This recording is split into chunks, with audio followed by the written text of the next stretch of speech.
ધંધા ઉપરથી, પ્રદેશ ઉપરથી, સ્થળ કે ગામના નામ ઉપરથી, તેમજ પૂર્વજોના નામ પરથી કે ધાર્મિક ક્રિયા અને કાર્યો પરથી અને ટોટેમિઝમ પરથી આવેલી અનેક રસપ્રદ અટકો એ આપણા ગુજરાતી સમાજમાં જોવા મળે છે. ઘણી બધી અટકો છે એ જુદી જુદી આપણને એના વ્યવસાયના અર્થે એ જોવા મળે છે. જેમ કે કાપડ વેચવાનો ધંધો કરનાર કાપડિયા, આલરેજા કે દોશી તરીકે ઓળખાય છે.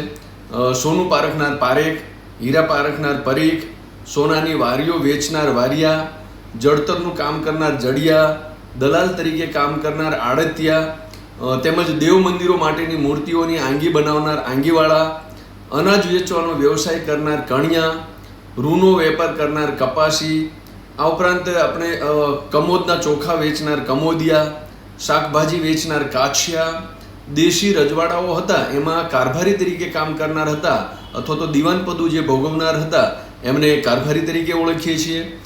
કિનખાબ નામનું જે કસબી વણાટનું કિંમતી કપડું આવતું હતું એને બનાવનાર કે વેચનાર એને કિનખાબવાળા તરીકે ઓળખીએ છીએ. સાડી અથવા તો એના સાડલાની જે કિનારો અથવા તો એની જે કોરો આવે છે એ કોરો વેચનારને કિનારીવાળા તરીકે, શહેરનું રક્ષણ કરનાર ને કોટવાળ તરીકે, દાંતના રમકડા કે સંઘેડા ઉપર લાકડાઓની વસ્તુઓ બનાવનારને ખરાદી તરીકે ઓળખીએ છીએ.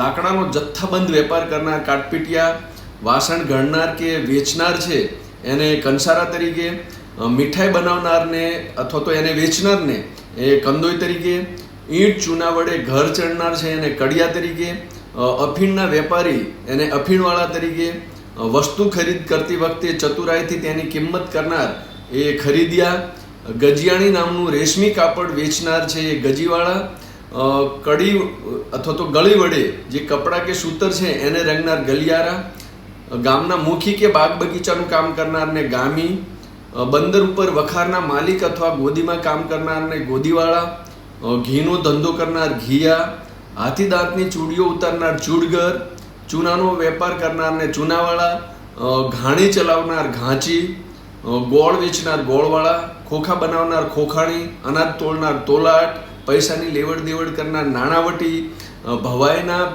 પેડા ટોળાનો ઉપરી જે નાયક હોય છે એને નાયક તરીકે, રેશમ ગૂંથવાનો ધંધો કરનાર પટવા, ગામડાના અમલદાર તરીકે ઓળખાતા પટવારી, પટોળા વણનાર સાળવી કે પટોળાવાળા, લુહારનું કામ કરનાર પંચાલ કે લુહારી અથવા લુહાર, પાટીનો હક ધરાવનાર પાટીદાર, મંદિરમાં પૂજા કરનાર પૂજારી અથવા તો પૂજારા.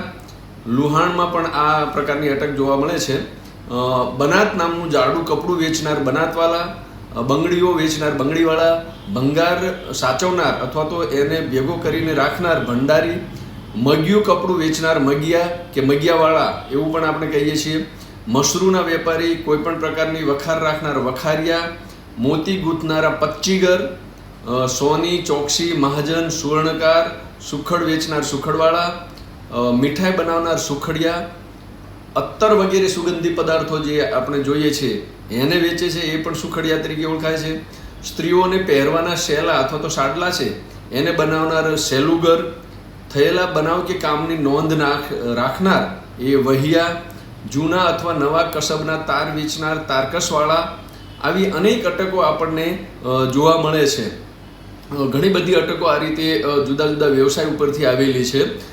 દાહોદી વોરા કોમની પણ વેપાર વણત કે વ્યવસાયને લગતી આવી કેટલી બધી અટકો આપણને જોવા મળે છે. દાખલા તરીકે વાણિયા, લુહાણા, નાગર, કણબી, પારસી વગેરે કોમોમાં કોઠારી અટક આપણને જોવા મળે છે. કોઠારી એટલે કોઠાર સાચવનાર માણસ એવું આપણે સામાન્ય રીતે કહીએ છીએ. જે કોઠારનો ઉપરી અધિકારી હોય છે અથવા તો એ ભંડારી હોય છે.